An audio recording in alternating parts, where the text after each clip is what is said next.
Hey guys, welcome to study with Mayank. मैं हूं आपका मयंक और आज ला रहा हूं मैं आपके लिए एनसीईआरटी ज्योग्राफी क्लास 12 से। देखिए यहाँ पर आज आपकी वो बुक सेकंड चल रही है, भारत, लोग और अर्थव्यवस्था। इसी क्रम में आज आपका यहाँ पर अध्याय 10वां है, परिवहन तथा संचार। तो चलिए स्टार्ट करते हैं आज का वीडियो। देखते हैं मैं क्या क्या डिस्कस करना है यहाँ पर और क्या क्या नोट डाउन करना है। देखिए, बात करें हम इस चैप्टर की तो आप ऐसा नहीं है ये चैप्टर आपके लिए नया है। इससे पहले भी आप इस चैप्टर के जो सारे कॉन्सेप्ट हैं वो क्लियर कर चुके हैं। यहाँ पर ये चैप्टर जो है वो भारत के संदर्भ में लाया गया है कि भारत में जो परिवहन का या संचार का जो विस्तार हुआ है वो किस प्रकार से हुआ है। वहाँ पर आपने जो परिवहन की बात कही थी, संचार की बात कही थी, वो अंतर्राष्ट्रीय संदर्भ में थी। तो यहाँ पर आप वही सब सारे कॉन्सेप्ट हैं, कोई नया कॉन्सेप्ट नहीं है, वही सब सारे माध्यम हैं परिवहन के। तो यहाँ पर बेसिकली परिवहन के साधनों को हम 3 प्रकार से विभक्त करते हैं, स्थल, जल और वायु। स्थल में भी 3 आ जाते हैं, सड़क परिवहन, रेलवे परिवहन, पाइपलाइन। जल में अंतःस्थलीय, अंतर्देशीय जो है, या फिर इधर आ जाता है सागरीय, महासागरीय। वायु में राष्ट्रीय स्तर का और अंतर्राष्ट्रीय स्तर का आ जाता है। तो परिवहन के साधन आप जानते हैं, ये आप यहाँ पर लिखना चाहें तो लिख सकते हैं, वैसे आप पहले भी लिख चुके हैं यहाँ पर। तो यहाँ पर हम जो बात करेंगे वो भारत के संदर्भ में करेंगे कि भारत में इन सब जो परिवहन का जो साधन है इनका विकास किस प्रकार से हुआ है और इनके विकास में समय समय पर किन किन लोगों ने योगदान दिया है। तो वो चीज़ें हम यहाँ पर देखेंगे। बात कर लेते हैं हम स्थल परिवहन की। देखिए, भारत में स्थल परिवहन का जो अगर देखा जाए, अगर स्थल परिवहन के बारे में देखा जाए, इतिहास उठा के देखा जाए, तो स्थल परिवहन हमारे यहाँ कोई नवीन विधा नहीं रही है, हमारे यहाँ बहुत प्राचीन विधा रही है। आपने देखा होगा कि हमारे यहाँ हड़प्पा, मोहनजोदड़ो, वहाँ पर भी उसमें भी पक्की सड़कें मिली थी वहाँ पर। तो इस हिसाब से तो ये अनुमान था कि जो उस समय टेक्नोलॉजी लोगों के पास थी सड़क निर्माण वगैरह वाली। तो यहाँ पर हमारे यहाँ अगर उसके बाद भी देखें, उसके बाद अगर हम अशोक के टाइम पर देखें, सम्राट अशोक के टाइम पर, तो वहाँ पर भी सड़कों का जिक्र मिलता है। इसके बाद मुगल, यानी इसके बाद आपका जो और भी शासनकाल रहा है उन सब में भी यहाँ पर जो सड़कों का यहाँ पे जिक्र रहा है। तो यहाँ पर भारत के संदर्भ में स्थल परिवहन में कच्ची सड़कें, पक्की सड़कें, इन सब का प्रयोग होता रहा है। कोई नई बात यहाँ पर नहीं है। ऐसा नहीं है कि भाई अंग्रेज आए हैं तो अंग्रेज अपने साथ लेकर आए हैं, ये बिल्कुल भी नहीं है। यानी हमारे यहाँ हजारों सालों से ये जो है विधा मौजूद थी। तो यहाँ पर आप लिख लेना, भारत में मार्गों एवं कच्ची सड़कों का उपयोग परिवहन के लिए प्राचीन काल से किया जाता रहा है। ठीक है। अब देखिए, स्थल परिवहन का पहला स्वरूप आप लिखेंगे यहाँ पर सड़क परिवहन। आपकी पहली हेडिंग यहाँ पर यही है, सड़क परिवहन।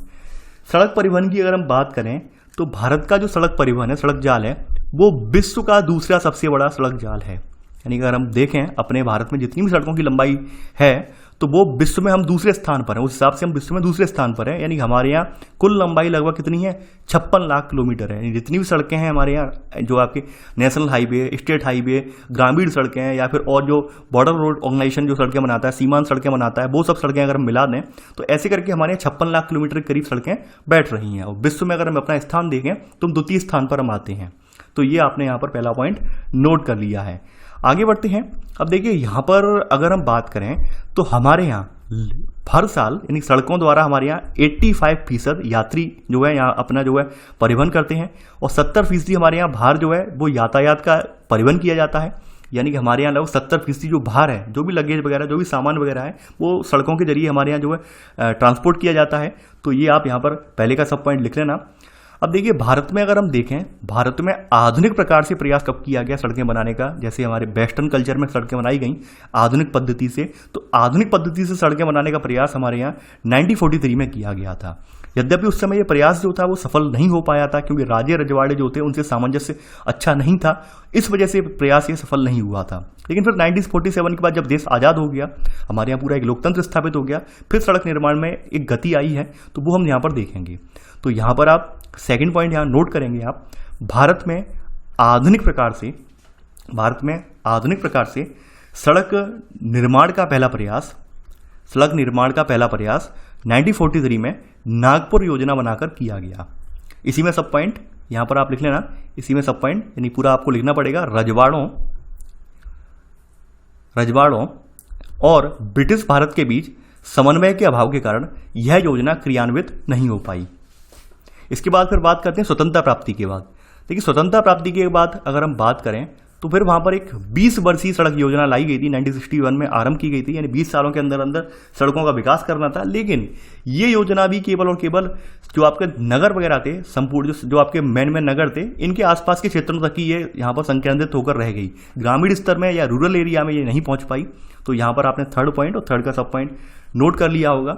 आगे बढ़ते हैं। अब देखिए यहाँ पर एक सड़क का जिक्र किया गया है, ये आपके, तो आप ये नोट करके ये लिख लेना। जो शासक हुए थे शेरशाह सूरी, तो शेरशाह सूरी ने अपना साम्राज्य जो सिंधु घाटी यानी पाकिस्तान से लेकर बंगाल की सोनार घाटी तक संगठित करने के लिए एक शाही राजमार्ग का निर्माण करवाया था। इसके बारे में आप इतिहास में भी पढ़ चुके हैं।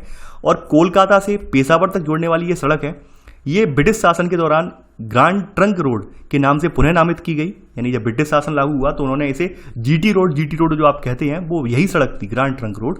वर्तमान में अगर हम इसे देखें, वर्तमान में हम यहाँ पर इसे 2 खंडों में हमने विभाजित कर दिया है। 2 खंड इसके कौन कौन से हैं? एक तो NH1 है, यानी नेशनल हाईवे 1 दिल्ली से अमृतसर तक है, और दूसरा है NH2 यानी दिल्ली से कोलकाता तक है। तो ऐसे करके यानी जो आपका आज भी मौजूदा स्वरूप है इसका ये है। लेकिन हाँ, ये रीजन है यहाँ पर आज ये सड़क अगर देखें आप तो इसको मॉडिफाइड कर दिया गया है, यानी कि मूल सड़क आपको ढूंढने को नहीं मिलेगी। काफ़ी सारे स्थान इसमें कट करके जोड़ भी दिए गए हैं, कुछ बहुत से स्थान स्किप भी कर दिए गए हैं, यानी वो पुराना मार्ग नहीं है। पुराना मार्ग पूरी तरह से नहीं है, कुछ परसेंट तो है पुराना मार्ग, लेकिन पूरी तरह से पुराना मार्ग नहीं है वो, ठीक है।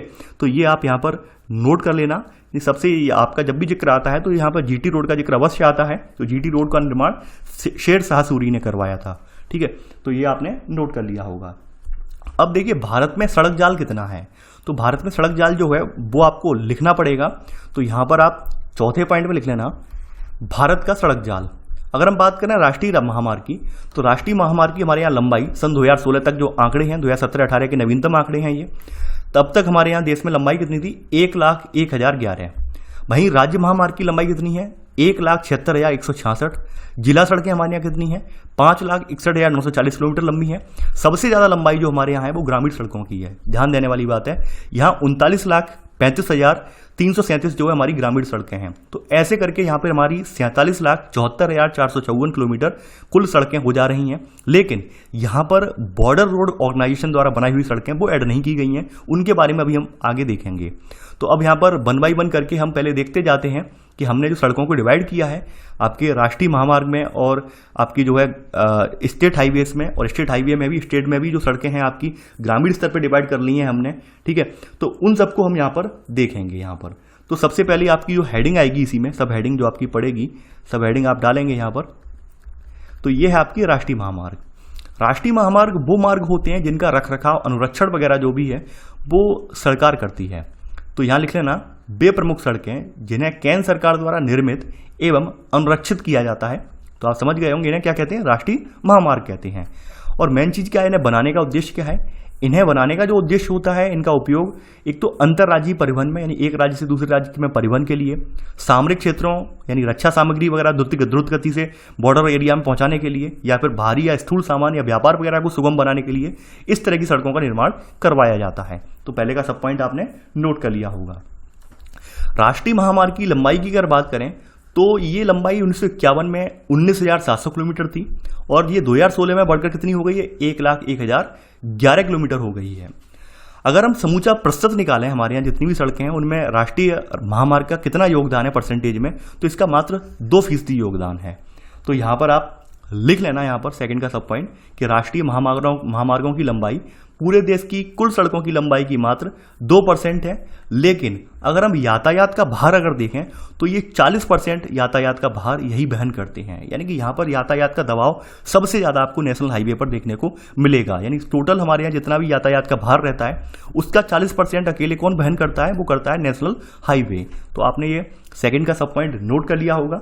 आगे बढ़ते हैं।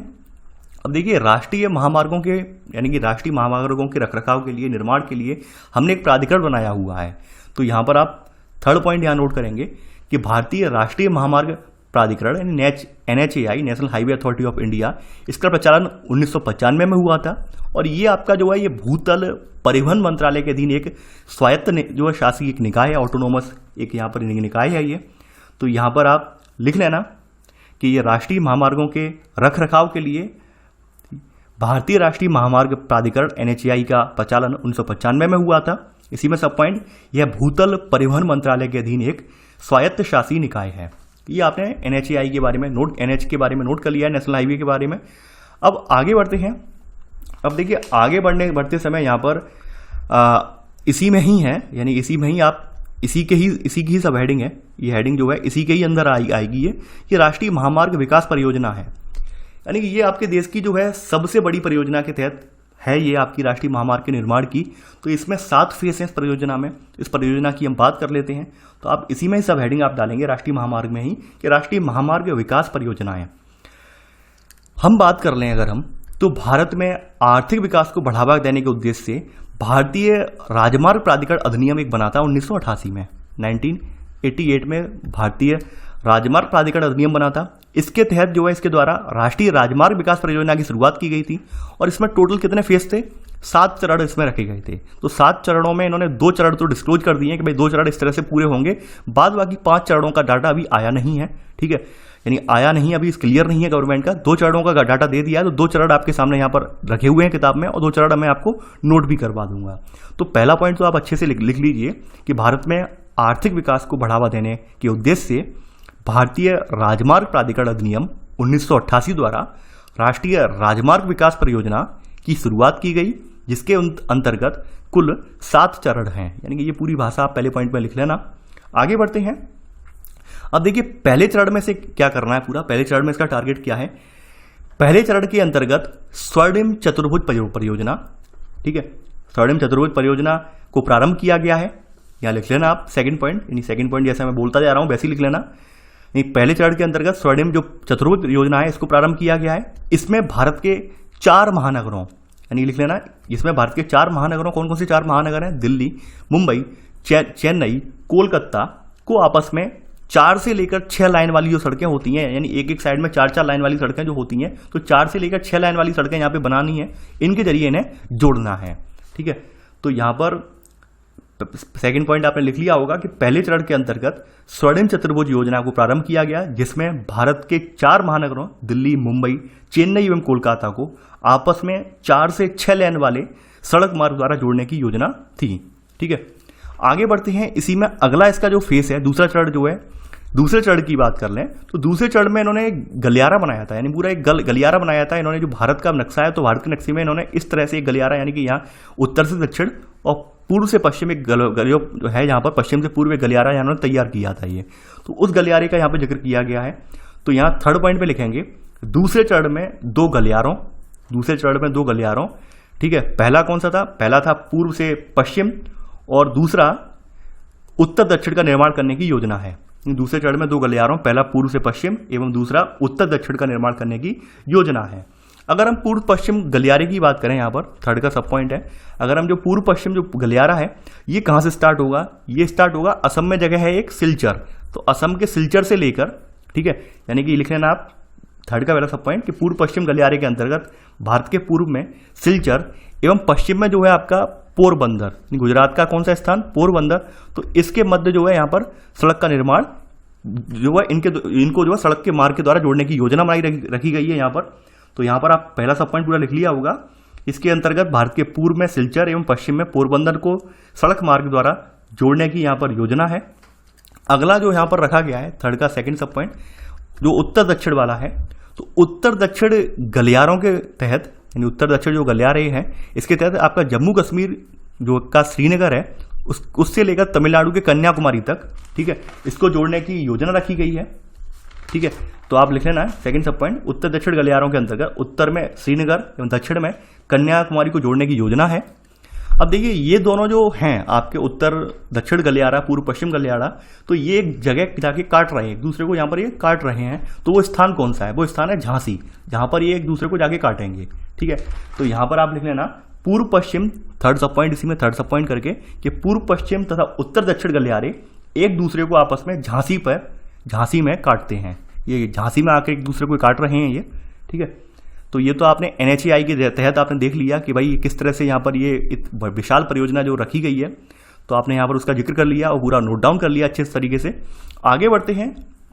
आगे बढ़ने पर आता है आपका राज्य महामार्ग, यानी स्टेट हाईवे। तो यहाँ पर अगली सेकंड सब हेडिंग है आपकी राज्य महामार्ग।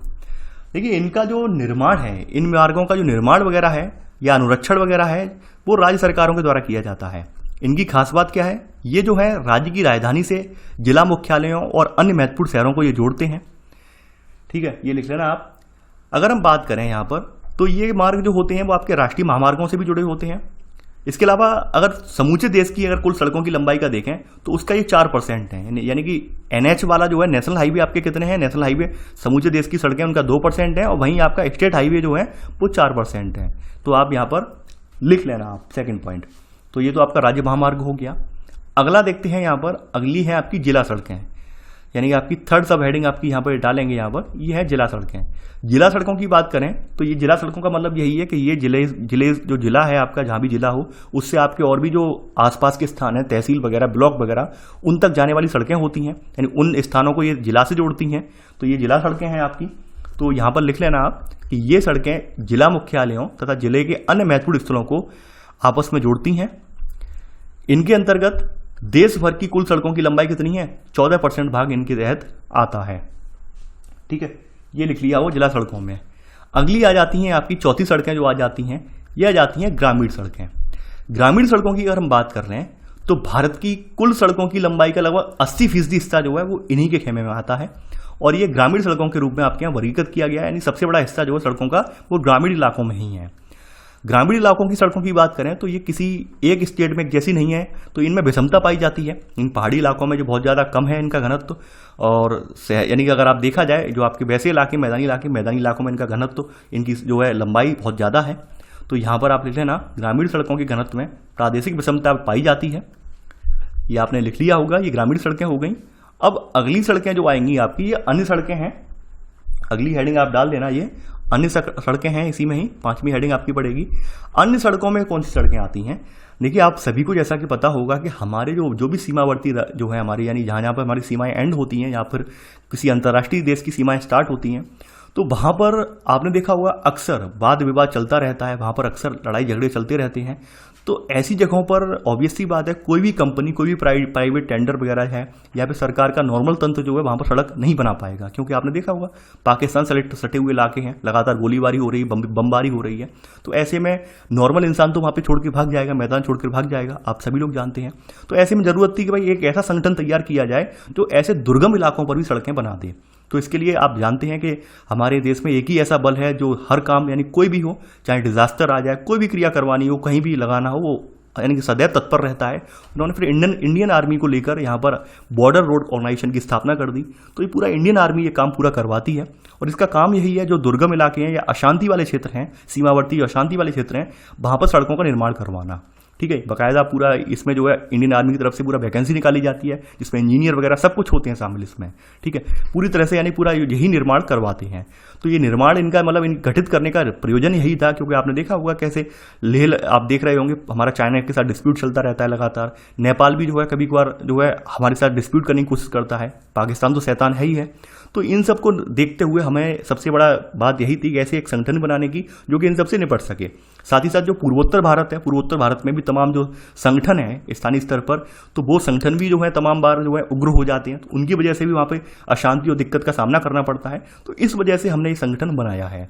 तो आप यहाँ पर अब आप नोट डाउन करेंगे, लिखेंगे यहाँ पर इसके अंतर्गत सीमांत सड़कें, यानी जहाँ पर हमारा बॉर्डर एंड होता है उसके आसपास, या फिर अंतर्राष्ट्रीय महामार्ग आते हैं।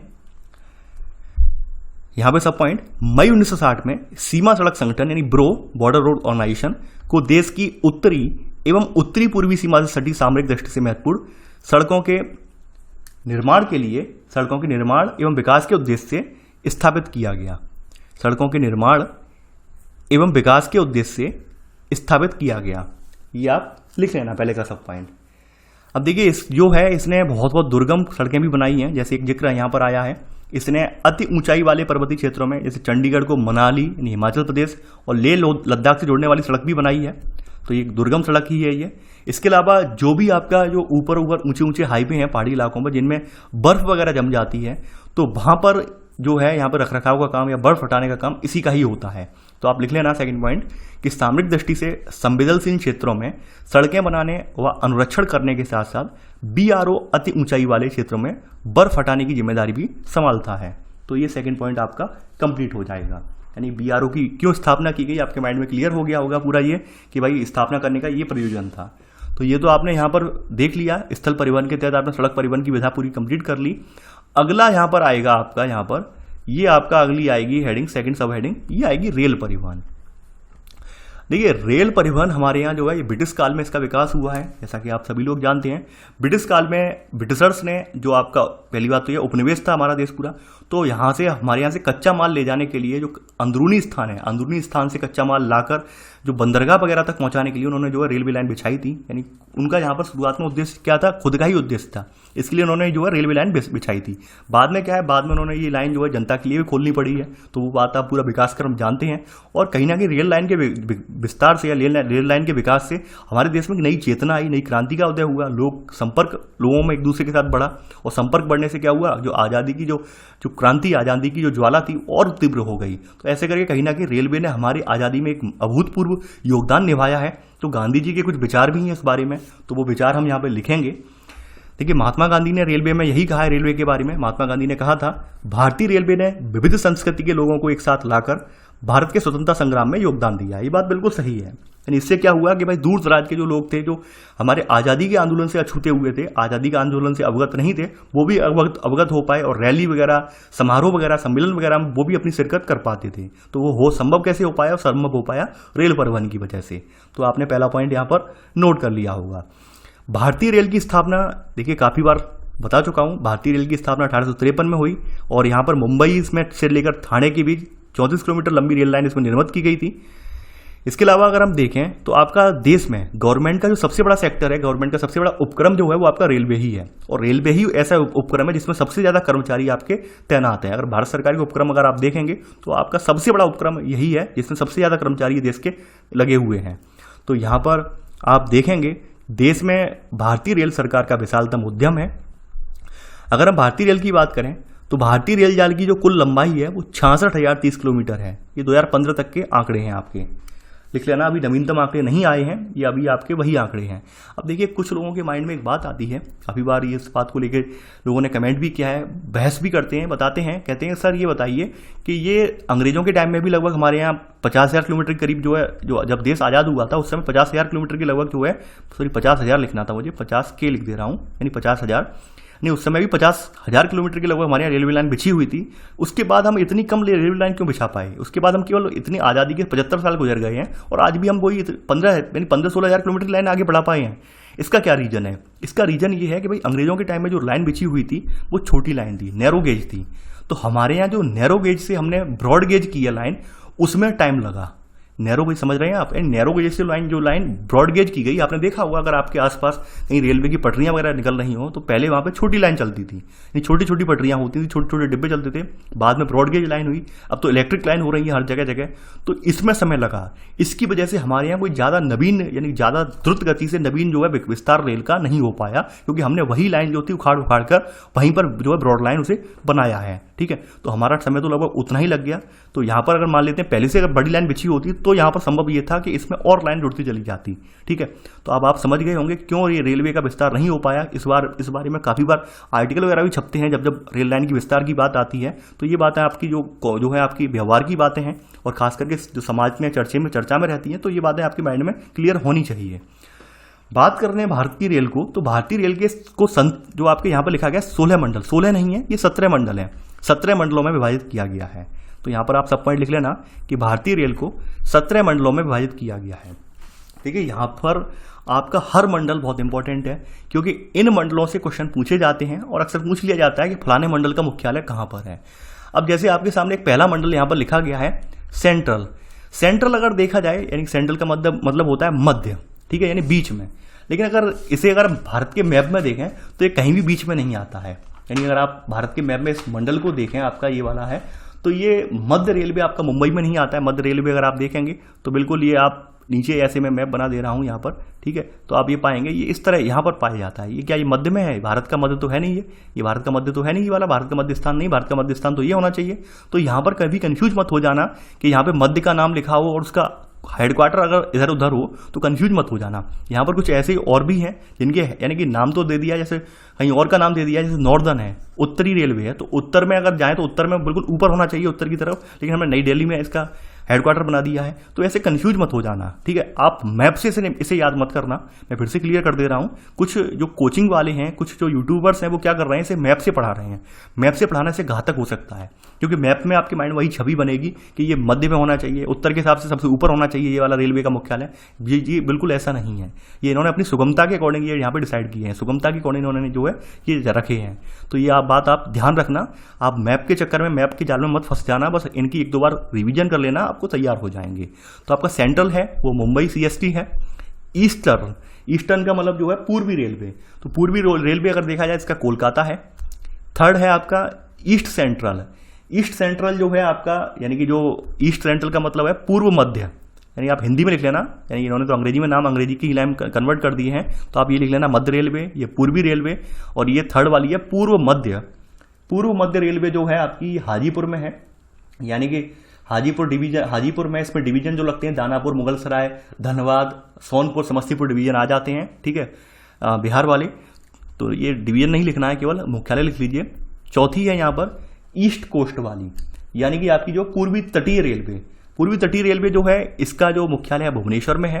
पांचवी है आपकी उत्तरी रेलवे। उत्तरी रेलवे की बात करें तो ये आपका बड़ौदा हाउस नई दिल्ली में पड़ता है।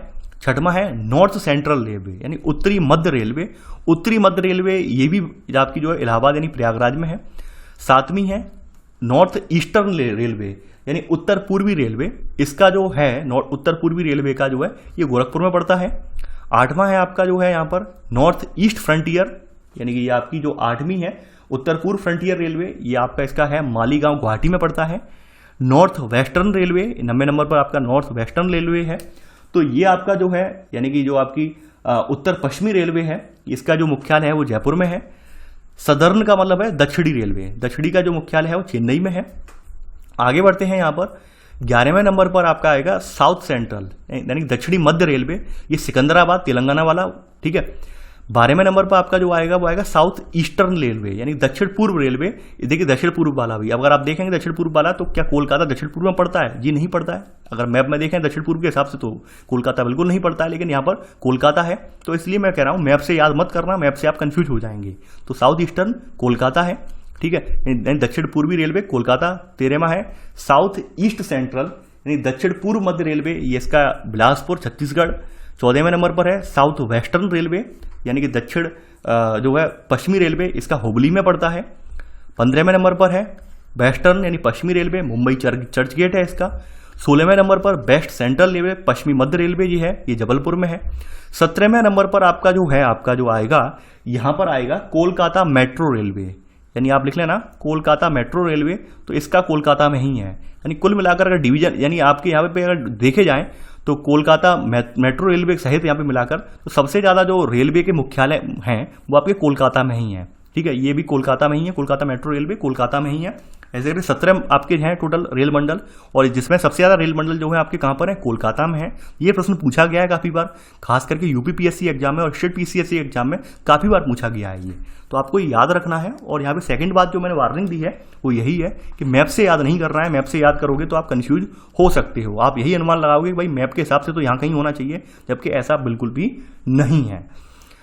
अब देखिए यहाँ पर हमारे भारतीय रेलवे का विकास क्रम बताया गया है। वही बातें जो मैंने पहले कर चुका हूँ, वही बात कही गई है कि भारतीय रेल को हमने मीटर से नैरो गेज, ठीक है, और ब्रॉड गेज में बदला है। व्यापक कार्यक्रम शुरू हुआ है। इसके अलावा हमारे यहाँ जो भाप वाले इंजन चला करते थे, फिर हमने डीजल इंजन लाए, डीजल के बाद विद्युत इंजन लगाए गए, ठीक है। तो ये सब चीज़ें हमारे यहाँ समय लगा इसके तहत। इसके अलावा जो हमारे महानगर वगैरह थे वहाँ पर हमने मेट्रो रेल वगैरह स्थापित की है। तो ये बातें यहाँ पर बताई गई हैं। और ब्रिटिश उपनिवेशवाद वगैरह ये सब कथन हम कह चुके हैं। हमारे भारतीय रेलवे की सबसे ज़्यादा बड़ी उपलब्धि जो है वो कोंकण रेलवे है। क्यों है? उसका रीजन ये है कि सबसे दुर्गम जो रेलवे मार्ग था यही मार्ग था। सह्याद्री के साथ साथ फैला हुआ मार्ग बहुत दुर्गम मार्ग था, और इसमें सबसे ज़्यादा पुल बनाए गए, सबसे ज़्यादा नदियाँ वगैरह, ठीक है। तो इस वजह से हमारी भारतीय रेलवे की सबसे बड़ी उपलब्धि ये माना जाता है, ये वाला रेलवे कोंकण रेलवे, सह्याद्री के साथ साथ फैला हुआ है ये। तो आप यहाँ पर इसी में सब हेडिंग लिखेंगे कोंकण रेलवे। कोंकण रेलवे की बात करें, देखिए यहाँ पर ये जो परियोजना है, पहला पॉइंट यहाँ लिख लेना, इस परियोजना का प्रारंभ 1990s में यानी 1990 में किया गया था। 1998 में कोंकण रेलवे का निर्माण भारतीय रेलवे की एक महत्वपूर्ण उपलब्धि है। 1990 में स्टार्ट किया गया, 98 में पूरी तरह से पूरा हो पाया, लगभग 9 साल लग गए यहाँ पर, ठीक है। तो यहाँ पर आपने पहला पॉइंट लिख लिया होगा। अब देखिए ये जो आपका रेल मार्ग है ये 760 किलोमीटर लंबा रेल मार्ग है और महाराष्ट्र में जगह है रोहा। तो रोहा को कर्नाटक के मंगलौर से जोड़ता है। देखिए बहुत इंपॉर्टेंट क्वेश्चन है, ये 2-3 बार पूछा गया है कि यह रेल मार्ग कहाँ से किसको जोड़ता है, नहीं कहाँ से लेकर कहाँ तक कौन कौन से स्थान को जोड़ता है। रोहा से मंगलौर, ये अक्सर पूछा जाता है, ये आप याद रखना। ठीक है, तो ये रोहा से लिख लिया होगा आपने। इसके अलावा बात करें यहाँ पर, ये जो है रेल मार्ग, यहाँ पे सेकंड सब पॉइंट, कितना ये रेल मार्ग 146 नदियां छोटी बड़ी सब मिलाकर हैं, इनकी धाराएं वगैरह हैं। इसके अलावा 2000 पुल पड़ते हैं, 91 यहाँ पर सुरंग पड़ती हैं, 91 टनल यहाँ पर पड़ती हैं, 91 सुरंगें भी पड़ती हैं, तो इनको पार करता है। आगे बढ़ते हैं यहाँ पर, अगर देखिए कोंकण रेलवे की अगर लंबाई देखें तो कोंकण रेलवे की सबसे ज्यादा लंबाई, सर्वाधिक लंबाई कहाँ पर है आपके, महाराष्ट्र में पड़ती है। तो यहाँ आप लिख लेना सेकंड पॉइंट में कि कोंकण रेलवे की सर्वाधिक लंबाई महाराष्ट्र में है। इसके बाद कर्नाटक, क्रम से कर्नाटक व गोवा में है, यानी पहले नंबर पर महाराष्ट्र लंबाई के मामले में, कोंकण रेलवे की लंबाई के मामले में, फिर कर्नाटक है, फिर गोवा है। ठीक है, ये आपने लिख लिया होगा।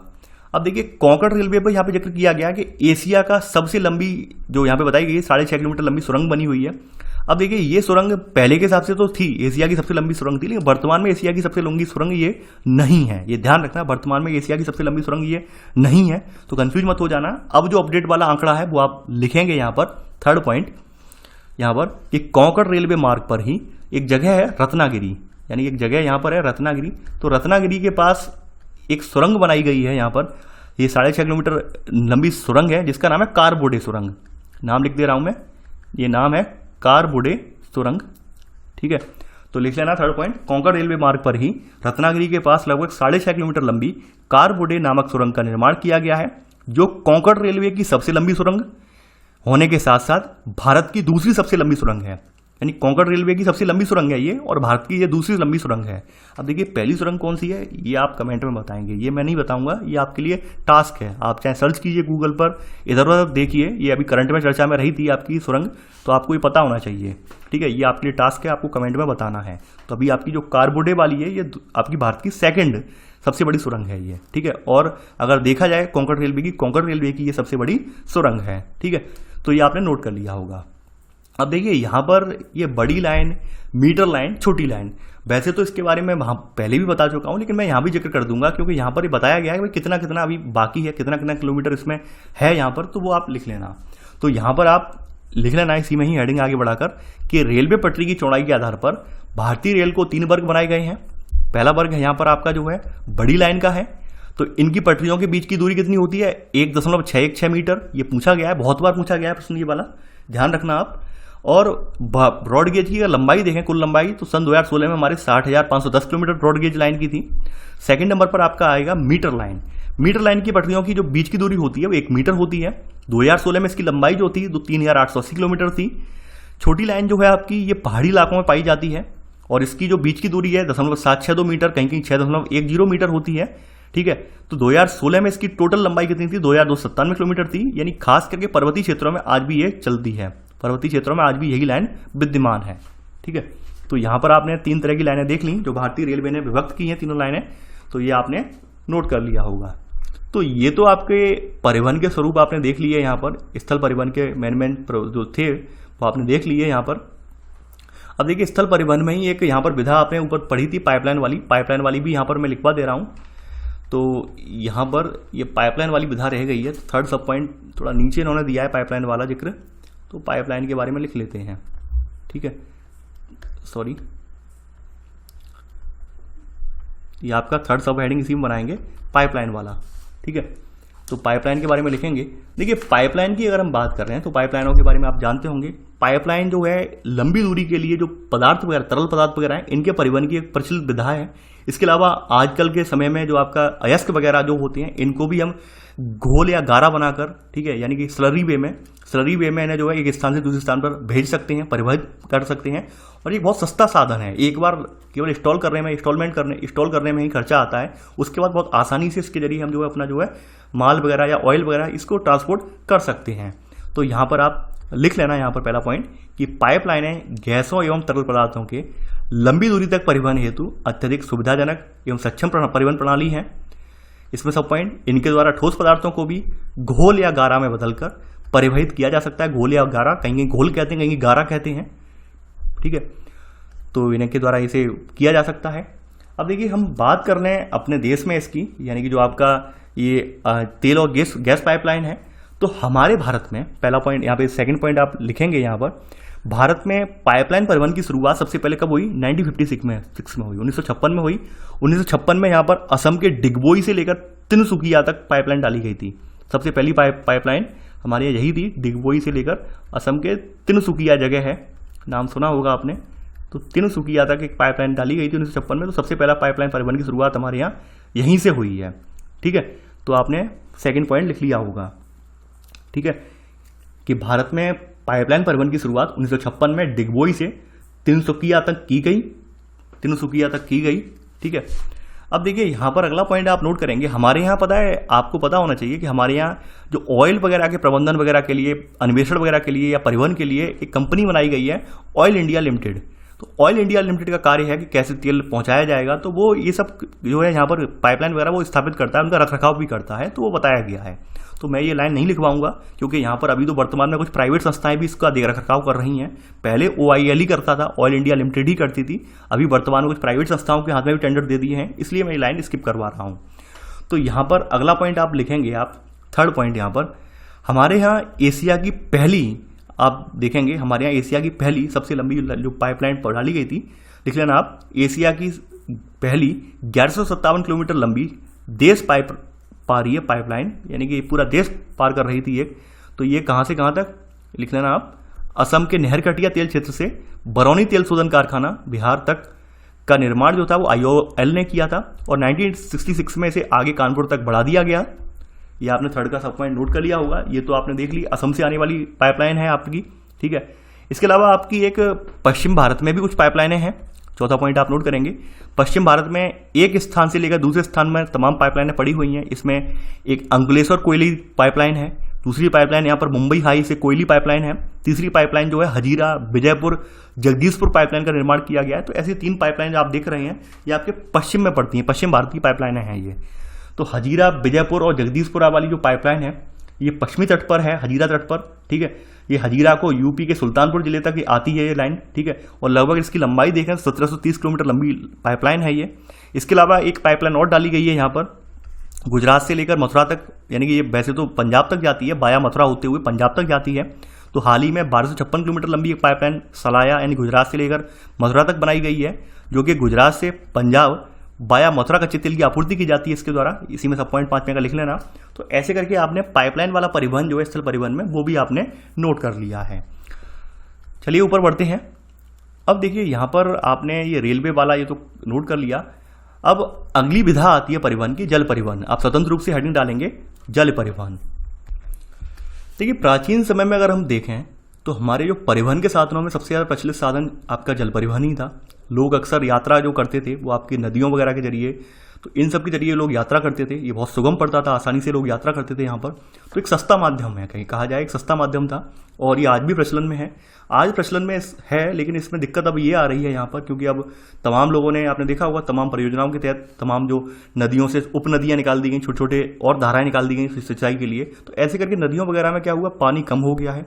पानी कम होने की वजह से जो बड़ी बड़ी नहरें या बड़ी बड़ी नाव वगैरह होती है, बड़ी बड़ी जो जहाज वगैरह हैं, वो चलाना अब संभव नहीं हो पाया है। या फिर नदियाँ आज जो हैं उनमें बहुत ज़्यादा सिल्ट वगैरह, गाद वगैरह जमा हो गई है। तो यहाँ पर आज ऐसे करके नहर वगैरह या नदियाँ वगैरह में जो है नाव परिवहन वगैरह है, इसमें अब बाधा आ रही है। तो इस वजह से जो विधा ये वाली है, ये विधा जो है बहुत कम रह गई है। लेकिन फिर भी आज आप देखा जाए तो वेस्ट बंगाल वगैरह वाले जो कुछ इलाके हैं, वहाँ पर आज खुद प्रचलन में है।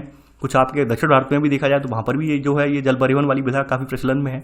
तो यहाँ पर आप नोट करेंगे इसमें कि यह परिवहन का सबसे सस्ता साधन है और भारी यानी और ये स्थूल यानी बड़ा सामान जो है इसके परिवहन के लिए सबसे ज़्यादा उपयुक्त भी है। इसके अलावा सबसे बड़ी बात यह है कि यह ईंधन दक्ष है। ईंधन दक्ष का मतलब ये है इसमें ईंधन की लागत बहुत कम आती है, ईंधन बहुत ज़्यादा खर्च नहीं होता है, ईंधन दक्ष है। इसके अलावा पारिस्थितिकी अनुकूल है। पारिस्थितिकी अनुकूल होने का मतलब ये है क्योंकि हमें कोई नया सड़क बनानी पड़ रही है, ना ही कोई पेड़ काटने पड़ रहे हैं, हम केवल नदी की धारा का जो अनुसरण करते हुए अपनी यात्रा प्रारंभ कर रहे हैं और गंतव्य तक पहुंच रहे हैं। तो आपको समझ में आ रहा होगा कि हमें यहाँ पर किसी तरह का पारिस्थितिकी छेड़छाड़ नहीं करना पड़ रहा है। तो इस वजह से पारिस्थितिकी अनुकूल भी है। इसके दो प्रकार हैं जल परिवहन के। पहला वाला प्रकार यहाँ पर आपका जो है अंतःस्थलीय जल मार्ग है, यानी कि देश के भीतर ही भीतर। तो रेल मार्गों के आगमन से पहले ये परिवहन की आपकी प्रमुख विधा रही थी।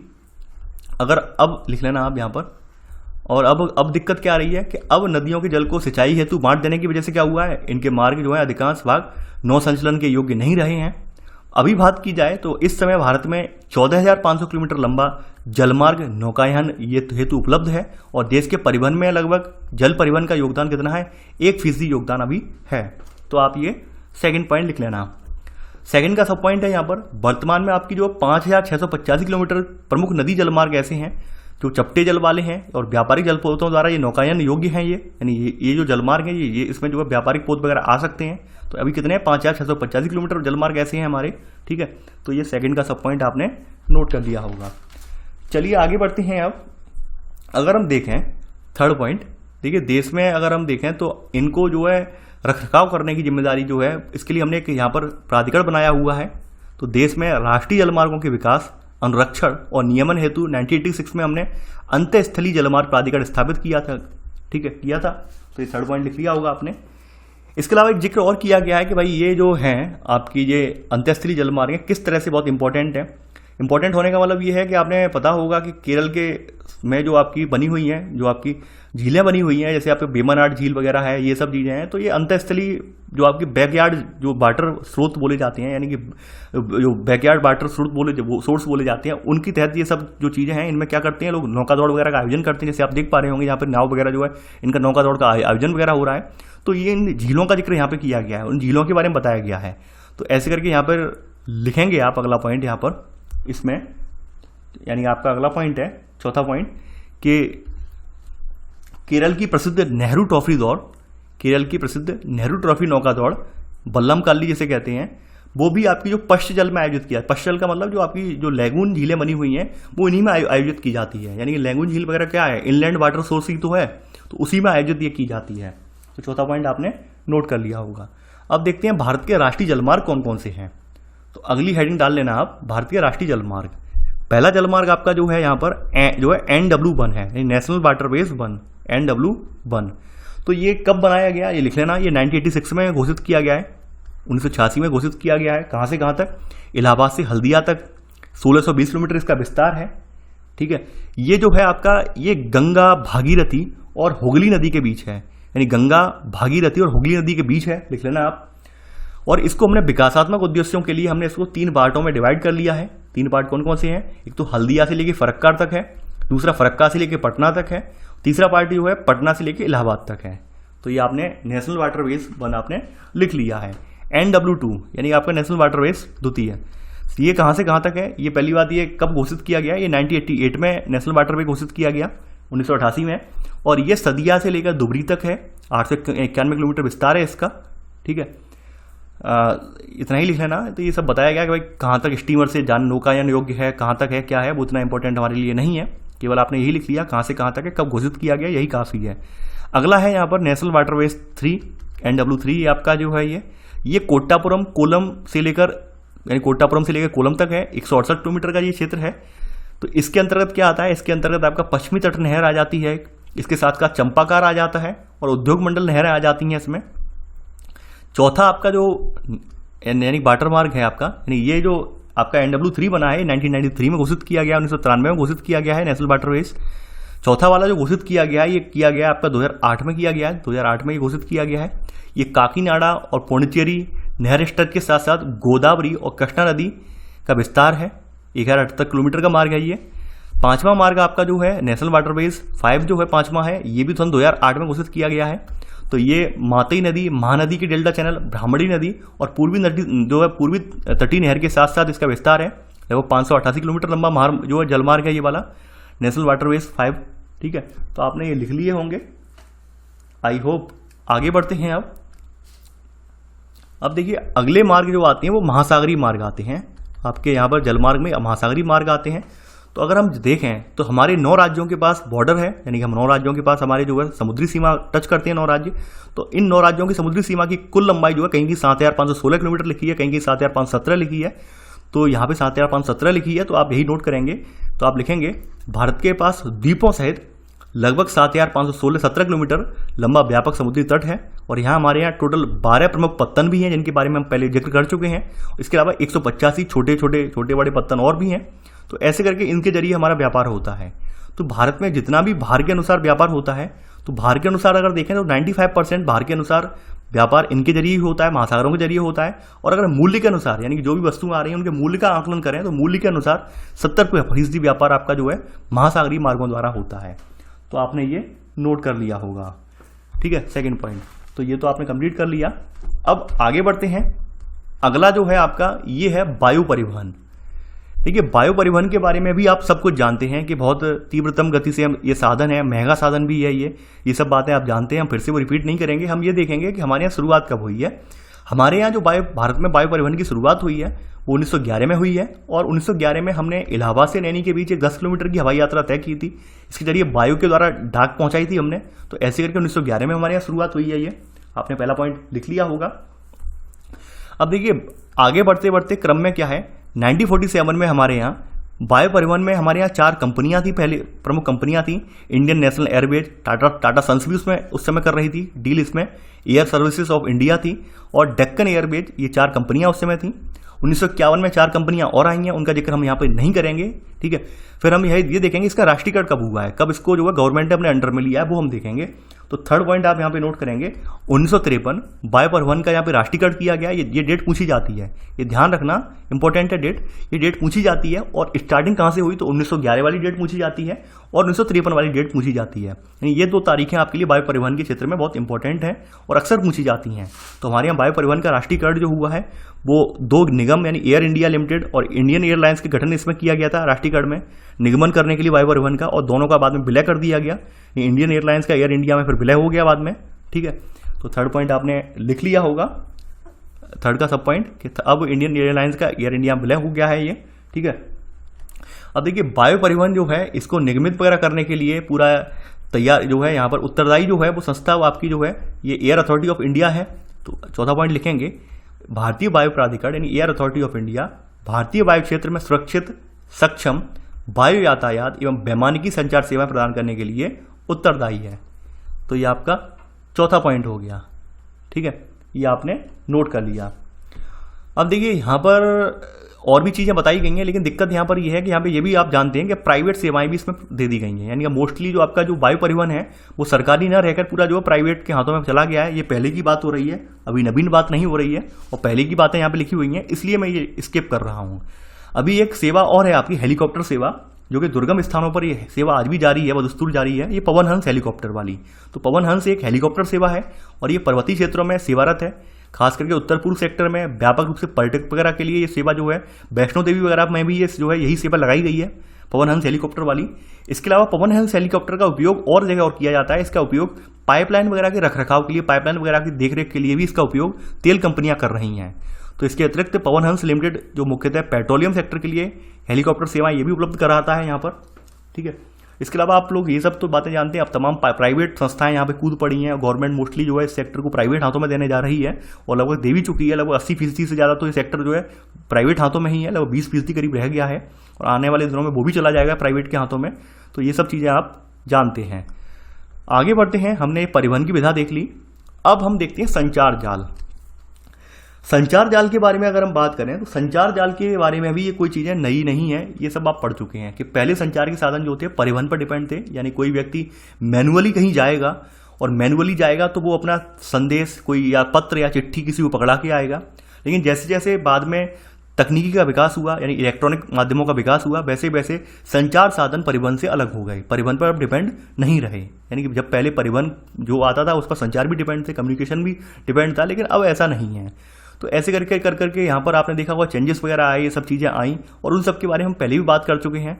तो यहाँ पर हम यहाँ पर थोड़ा सा कुछ ज़्यादा लिखेंगे नहीं इसमें, क्योंकि हम बहुत सारा पहले लिख चुके हैं। संचार के साधन 2 तरह के होते हैं, वैयक्तिक और सार्वजनिक। वैयक्तिक में आपके पत्र वगैरह आते हैं, दूरभाष, टेलीफोन, टेलीग्राम अब नहीं प्रचलन में नहीं है, तार जिसे बोलते थे, फैक्स वगैरह, ईमेल, इंटरनेट, ये सब वैयक्तिक है। सार्वजनिक में आपका radio, television, cinema, satellite communication, समाचार पत्र, पत्रिकाएं, गोष्ठियाँ, सम्मेलन वगैरह क्या है, सार्वजनिक है। तो ये आप यहाँ पर ये केवल ये बना लेना, ठीक है, वर्गीकरण संचार के साधन कौन कौन से हैं। वैसे अगर ना भी बनाए तो भी काम चलेगा, क्योंकि आप पहले ये सब लिख चुके हैं। अब देखिए हमारे यहाँ जनसंचार के जो साधन हैं इनका विकास कैसे हुआ है। तो यहाँ पर हमारा पहला जनसंचार तंत्र में रेडियो। रेडियो की अगर हम बात करें तो भारत में रेडियो का प्रसारण जो था वो 1923 में स्टार्ट हुआ था। यहाँ पर रेडियो क्लब ऑफ बॉम्बे बनाया गया था, इसके द्वारा ये यहाँ पे प्रसारण शुरुआत गया था इसके द्वारा। अब देखिए रेडियो जब स्टार्ट किया गया रेडियो क्लब ऑफ बॉम्बे के द्वारा, इसने अपने शुरुआती दिनों में ही बहुत सारी लोकप्रियता प्राप्त कर ली। लोकप्रियता इसने जो है तमाम लोगों के सर पर चढ़ के बोलने लगा, ये लोगों का फेवरेट हो गया। इस बात का फायदा तत्कालीन ब्रिटिश सरकार ने भी उठाया। उसने लगा कि भाई ये लोग इसे बहुत ज़्यादा इसकी ओर उन्मुख हो रहे हैं, तो क्यों ना हम इसे अपने फेवर में ले लें। तो यहाँ पर लिख लेना आप सब पॉइंट में, अल्पकाल में ही इसने देश भर में प्रत्येक घर में जगह बना ली।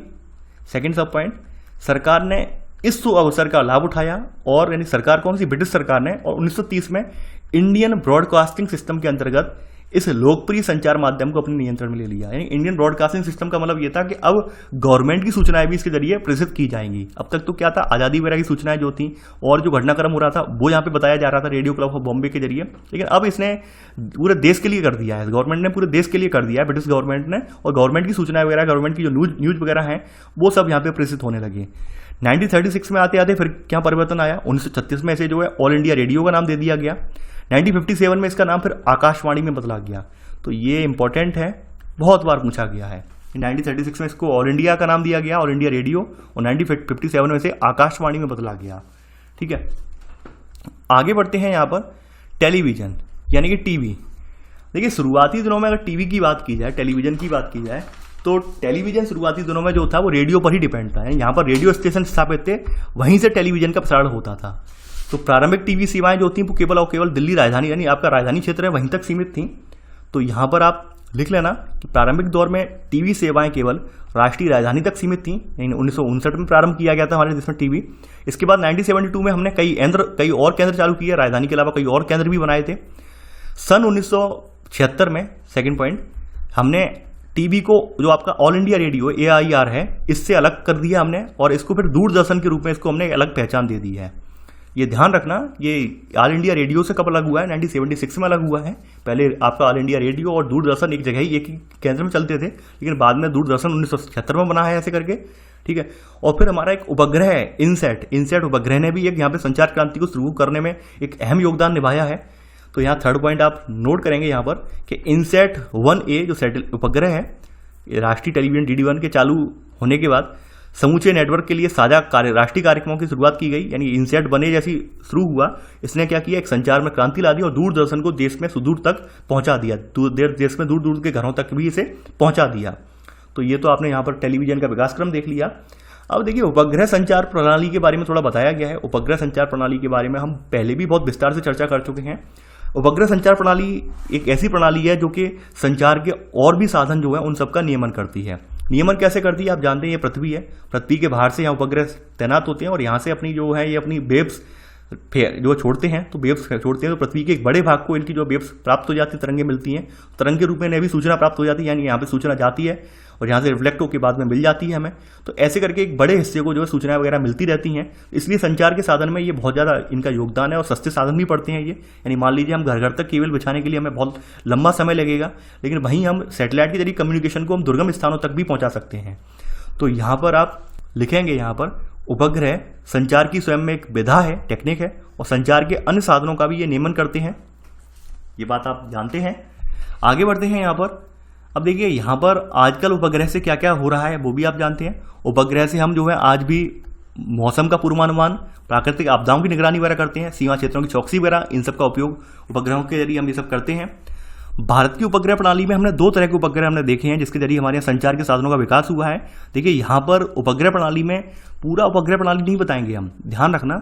यहाँ पर जो किताब में कहा गया है, राइटर ने जो कहा है, ये उपग्रह प्रणाली में कहीं वही उपग्रह बताए हैं जो संचार के साधनों में काम आए हैं, जिनका उपयोग हमने संचार के साधनों में भी किया है, उन्हीं का जिक्र यहाँ पे किया गया है। आप ये कहेंगे सर संचार प्रणाली के अकॉर्डिंग तो यहाँ पर उपग्रह प्रणाली में बहुत सारे उपग्रह गए थे, नहीं, बहुत सारे से मतलब नहीं है, हमें उन्हीं से मतलब है जिनका उपयोग हमने केवल और केवल किसके लिए किया, कम्युनिकेशन के लिए किया, संचार के लिए किया, उन्हीं का हम बात कर रहे हैं यहाँ पर।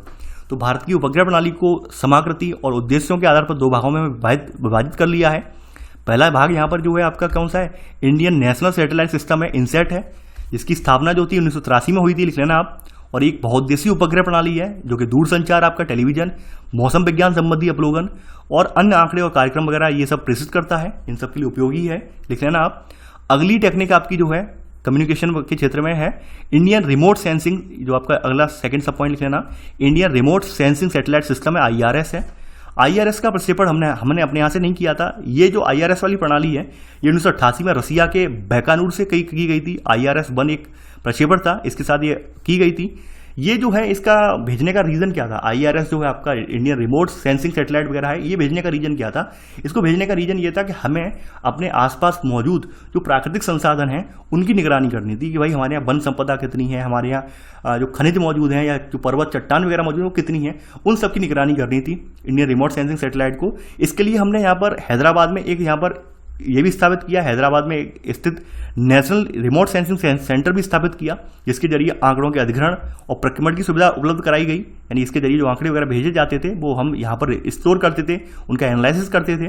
तो ऐसे करके आपने देख लिया कि हमने यहाँ पर देख लिया सैटेलाइट कम्युनिकेशन भी देख लिया, तो थर्ड का सब पॉइंट आपने नोट कर लिया होगा। तो ऐसे करके आपका ये चैप्टर कंप्लीट हो जाता है। अब आप लोग परेशान बिल्कुल ना हो, देखिए हमने बिल्कुल जंग हमने जीत ली है। यानी हमने जो नोट्स बनाने वाली जंग थी हमारी ज्योग्राफी वाली वो लगभग कंप्लीट होने वाली है। बस 2 चैप्टर और बचे हैं, तो 2 चैप्टर भी आपको आने वाले 2 दिनों में मिल जाएंगे। आप लोग परेशान बिल्कुल भी ना होते हैं। तो इसी के साथ ही आज के लिए बस इतना ही। आई होप आपको लेक्चर पसंद आया होगा। देखिए लेक्चर तो काफ़ी पुराना है ये, इसके बारे में एक बेसिक कॉन्सेप्ट आप पहले से क्लियर कर चुके हैं। यहाँ पर केवल भारत के बारे में चर्चा की गई है। तो आज के लिए बस इतना ही। Thanks for watching. जय हिंद।